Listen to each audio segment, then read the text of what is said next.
വയനാട് ജില്ലയിലുണ്ടായ അതിദാരുണമായ ഒരു ദുരന്തത്തിൽ അതിൻ്റെ നിവാരണവുമായി ബന്ധപ്പെട്ട് ഏറ്റവും മാതൃകാപരമായി വലിയ ത്യാഗം സഹിച്ച് ജീവൻ പണയം വെച്ച് പ്രവർത്തിച്ച നാടിൻ്റെയും മനുഷ്യത്വത്തിൻ്റെയും അതിനപ്പുറത്ത് ഈ പാർട്ടിയുടെയും അഭിമാനമായ സഹോദരങ്ങളാണ്, പ്രവർത്തകരാണ് നിങ്ങൾ ഓരോരുത്തരും എന്ന് ഈ സന്ദർഭത്തിൽ ആദ്യമായി ഞാൻ ഓർക്കുകയാണ്. ഇപ്പോൾ വയനാട് ക്യാമ്പുകൾ ഉൾപ്പെടെ സന്ദർശിച്ചിട്ടാണ് ഞാനും ബഹുമാനനായ നമ്മുടെ ജനറൽ സെക്രട്ടറി ശ്രീ റോയി അറക്കലും ഉൾപ്പെടെ ഇവിടെ എത്തിയിട്ടുള്ളത്. ഇത്തരം ദുരന്തങ്ങൾ ചരിത്രത്തിൽ ഉണ്ടായിട്ടുണ്ട്, നമ്മുടെ ഓർമ്മകളിൽ ഒരുപാടുണ്ടായിട്ടുണ്ട്. സ്വാഭാവികമായും ഇതൊക്കെ സംഭവിക്കാൻ സാധ്യതയുമുണ്ട്. വിശ്വാസികൾ എന്ന നിലയിൽ എപ്പോഴും പ്രാർത്ഥിക്കുക എന്നതാണ് നമ്മുടെ മുന്നിലുള്ള മാർഗം.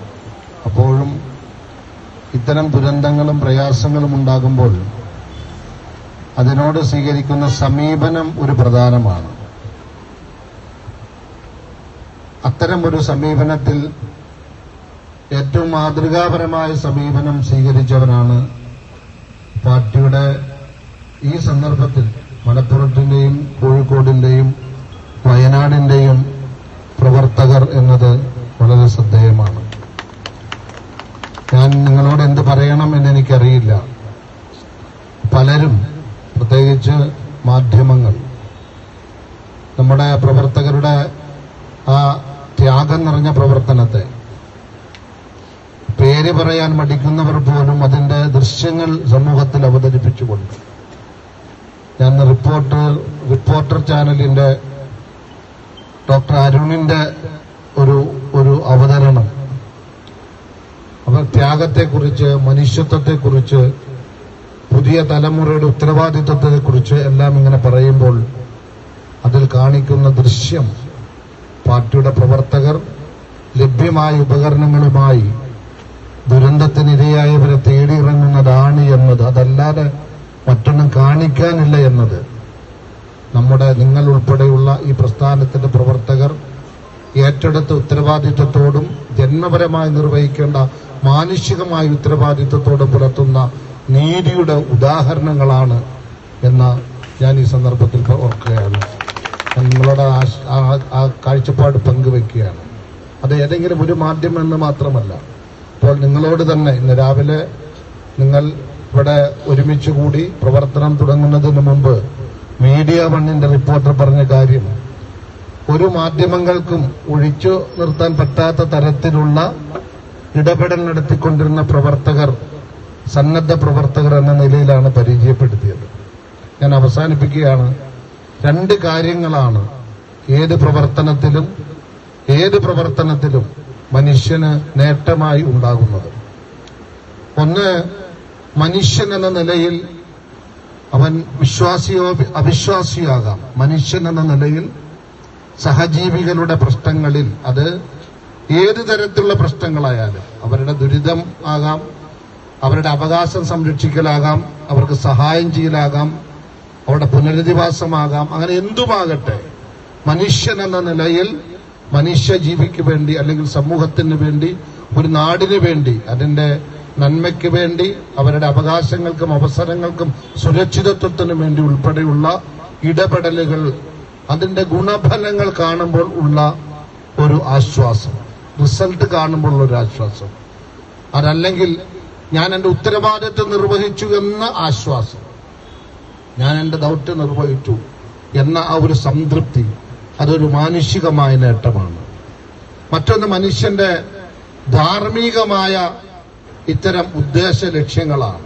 എന്ന് പറഞ്ഞാൽ ആ മനുഷ്യരിൽ ചിലർ വിശ്വാസം സ്വീകരിച്ച് ഈ ത്യാഗത്തിന്, ഈ ഉറക്കമൊഴിയലിന്, ഈ ദൗത്യം ഏറ്റെടുത്തതിന്, ഇതിന്റെ പേരിൽ പട്ടിണി കിടന്നതിന്, ഇതിന്റെ പേരിൽ ഉച്ചഭക്ഷണം കഴിക്കാതിരുന്നതിന് എന്ന് വേണ്ട, രാവിലെ പുറപ്പെട്ടതിന്, അല്ലെങ്കിൽ വളരെ നേരത്തെ വീട്ടിൽ നിന്നും പോകുന്നതിന്, അങ്ങനെ പല കാര്യങ്ങളും ഇതൊക്കെ ചെയ്യുന്നതിന് സമൂഹത്തിന്റെ ഇത്തരം നിലനിൽപ്പുമായി ബന്ധപ്പെട്ട അല്ലെങ്കിൽ സേവനങ്ങളുമായി ബന്ധപ്പെട്ട സുരക്ഷിതത്വവുമായി ബന്ധപ്പെട്ട അവരുടെ അവകാശങ്ങൾ സംരക്ഷിക്കലുമായി ബന്ധപ്പെട്ട അവരുടെ രാഷ്ട്രീയ അവകാശങ്ങൾക്ക് വേണ്ടി അല്ലെങ്കിൽ അവർക്ക് വേണ്ടിയുള്ള രാഷ്ട്രീയ സംഘടന എന്തുമാകട്ടെ, ഇത്തരം പ്രവർത്തനത്തിലൂടെ പ്രതീക്ഷിക്കുന്ന ധാർമ്മികമായ പ്രതിഫലം, അതിന് കൺമുന്നിലൊരു റിസൾട്ട് കണ്ടിട്ടില്ലെങ്കിലും എന്നെ സൃഷ്ടിച്ച ദൈവം സൃഷ്ടാവ് അല്ലാഹു എനിക്കിതിന് പ്രതിഫലം തരും.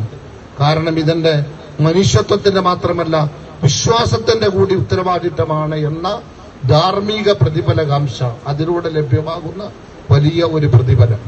ഇതിന് രണ്ടിനും അർഹരായ ഒരു സംഘമാക്കി നമ്മെ അല്ലാഹു സ്വീകരിക്കട്ടെ. അതുകൊണ്ട് ഞാൻ പറയുന്നത്, ഞാൻ ദീർഘമാക്കുന്നില്ല. ആ മേഖലകൾ, അത്തരം ഒരു പരീക്ഷണം മനുഷ്യജീവികൾക്ക് അല്ലാഹുവിന്റെ കരുണ കൊണ്ട് നൽകാതിരിക്കട്ടെ. വലിയൊരു പരീക്ഷണമാണ്. ഞങ്ങൾ ഹോസ്പിറ്റലിലും പല സ്ഥലങ്ങളിലും ചെല്ലുമ്പോൾ, അങ്ങനെ കുടുംബത്തിലും ഒരുമിച്ച് കിടന്നപ്പോൾ പലരും നഷ്ടപ്പെട്ടവർ. ഞാനതൊന്നും ഇവിടെ വിവരിക്കുന്നില്ല. അത് അപ്പോഴും പറയുകയാണ്, നമ്മൾ ചെയ്ത ത്യാഗം വളരെ വലുതാണ് എന്ന് പറയുമ്പോഴും പലരും അനുഭവിക്കുന്നു വച്ച് നോക്കുമ്പോൾ നമ്മൾ ഒരുപാട് ത്യാഗം ഏറ്റെടുക്കേണ്ടവരാണ് എന്ന് മാത്രം ഒരിക്കൽ കൂടി ഓർമ്മപ്പെടുത്തിക്കൊണ്ട് ഞാൻ നിങ്ങളോട് ആവർത്തിച്ച് പറയുന്നു, ഈ പ്രസ്ഥാനത്തിന്റെ അന്തസ്സായി ഈ യൂണിഫോം, നിങ്ങൾ ധരിച്ച ടീഷർട്ട് ഇന്ന് രാജ്യത്ത് മാറിയിരിക്കുന്നു. ഈ പ്രസ്ഥാനത്തിന്റെ ആശയത്തിന്റെ പ്രതിഫലനമായി ഇത് മാറിയിരിക്കുന്നു. കാരണം കേരളത്തിന്റെ മാധ്യമങ്ങൾ മാത്രമല്ല, രാജ്യത്തിന്റെ വിവിധ സംസ്ഥാനങ്ങളിലെ ദൃശ്യമാധ്യമങ്ങൾ ഈ പേര് പറയുന്നത്, ഈ പേര് പരാമർശിക്കുന്നത്, നിങ്ങൾ ധരിച്ച യൂണിഫോമിനെ പ്രദർശിപ്പിക്കുന്നത് ഈ പ്രസ്ഥാനത്തിന്റെ ആശയം നിങ്ങളുടെ പ്രതിഫലിപ്പിക്കുന്നു എന്ന നിലയിലാണ്. ചെയ്യുന്ന ത്യാഗം എന്ന് പറഞ്ഞാൽ 15 കിലോമീറ്റർ സഞ്ചരിച്ച ത്യാഗം, ഭക്ഷണം ലഭ്യമല്ലാതെ, ഭക്ഷണം കിട്ടാതെ പണിയെടുത്ത ത്യാഗം, എന്നിട്ട് എവിടെയെങ്കിലും ഒരു മനുഷ്യജീവന്റെ ശേഷിപ്പുണ്ടോ എന്ന് പട്ടിണി കിടന്ന് വിറയ്ക്കുന്ന, എന്ന് പറഞ്ഞാൽ ഉറക്കമൊഴിഞ്ഞ പാദങ്ങളുമായി ദീർഘനേരം സഞ്ചരിക്കുന്ന ആ നിർഭയമായ നിശ്ചയദാർഢ്യമുള്ള ധാർമ്മിക പ്രതിഫലം കാക്ഷിക്കുന്ന ആ മനസ്സ് സൃഷ്ടിച്ച, അതിലൂടെ രൂപപ്പെട്ട നന്മയുടെ പ്രദർശനം, അതിന്റെ പ്രകടനം, ഇതെല്ലാം ഈ മാധ്യമങ്ങളിലൂടെ കണ്ടുകൊണ്ടിരിക്കുകയാണ്. എന്ന് പറഞ്ഞാൽ ഈ പ്രസ്ഥാനം എന്താണ് മുന്നോട്ട് വെക്കുന്നത്, എന്താണോ ഇതിന്റെ അണികളെ പഠിപ്പിച്ചിട്ടുള്ളത്, വിമർശകർ മനസ്സിലാക്കാത്തവർ എന്ത് ധരിക്കുന്നുവെന്നത് ആ ധാരണ തിരുത്താൻ നമ്മുടെ സത്യസന്ധമായ പ്രവർത്തനം കൊണ്ട് സാധ്യമായിട്ടുണ്ട്. അതാണ് ഞാൻ പറഞ്ഞത്, ഒരു പാർട്ടിയുടെ കേഡർ എന്ന നിലയിൽ ഓരോരുത്തരുടെയും പ്രവർത്തനം ഈ പാർട്ടിക്ക് മുതൽക്കൂട്ടായി.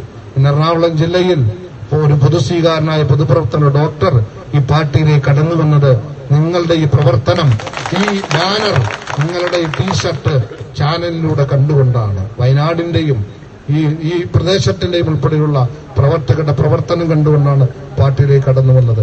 ഞാൻ ഇന്ന് പോരുമ്പോൾ ഒരു പ്രധാന ഗ്രൂപ്പിൽ ഒരു പ്രമുഖർ പറഞ്ഞൊരു അഭിപ്രായം കേട്ടുകൊണ്ടാണ് ഇങ്ങോട്ട് വരുന്നത്. എന്ന് പറഞ്ഞാൽ വളരെ പ്രശംസിക്കുന്നുവെന്ന് മാത്രമല്ല, ഇപ്പോ ഞാൻ ഒരു വിമർശകനാണ്, പക്ഷേ പ്രതിസന്ധി ഘട്ടത്തിൽ ഇത്തരമൊരു പ്രവർത്തനത്തിന് മനസ്സ് സൃഷ്ടിച്ച ഒരു പ്രത്യയശാസ്ത്രം, ഒരു പാർട്ടി, ആ പാർട്ടിയുടെ നിലപാട് എന്ന് പറഞ്ഞുകൊണ്ട് ഇതിനെ പിന്തുണക്കുന്ന ആ ഒരു അഭിപ്രായം, ഇങ്ങനെ 10,000 ഈ ആശയം ഏറ്റെടുക്കുന്ന തരത്തിലേക്ക് വളരെ കൃത്യമായി ഈ സന്ദേശം എത്തിക്കാൻ കഴിഞ്ഞത് നിങ്ങളുടെ ത്യാഗ മനസ്സാണ്. എനിക്ക് അതിന് അവസരമുണ്ടായിട്ടില്ല. ഒരു പക്ഷേ നിങ്ങൾ ചെയ്തൊരു ത്യാഗം ചെയ്ത അനുഭവം എനിക്കില്ല. ഞാൻ ആവർത്തിച്ച് പറയുന്നു, നിങ്ങളെപ്പോലെ ഓരോ കേഡർമാരും രാജ്യവ്യാപകമായി ചെയ്യുന്ന ത്യാഗം, ഈ സത്യസന്ധമായ പ്രവർത്തനം, ഈ സാധാരണക്കാരോട് പുലർത്തുന്ന ഐക്യദാർഢ്യം, അതോടൊപ്പം സഹജീവികളുടെ പ്രയാസത്തിൽ അത് പരിഹരിക്കുന്ന ജീവത്യാഗം പോലും ഞങ്ങളുടെ ബാധ്യതയാണ് എന്ന ആ തിരിച്ചറിവ് ഈ പ്രയാണത്തിൽ, അത് ഈ രാജ്യത്ത് ഈ നീതിയുടെ ഈ ആശയം, ഈ രാഷ്ട്രീയം വളരാൻ കാരണമാകും. ഈ രാജ്യം ഇത് ഏറ്റെടുക്കും. അത് ഏറ്റെടുക്കുന്നത് നിങ്ങളുടെ ഇത്തരം പ്രവർത്തനങ്ങളിൽ ആവേശം കൊണ്ടുകൊണ്ട് തന്നെയായിരിക്കും.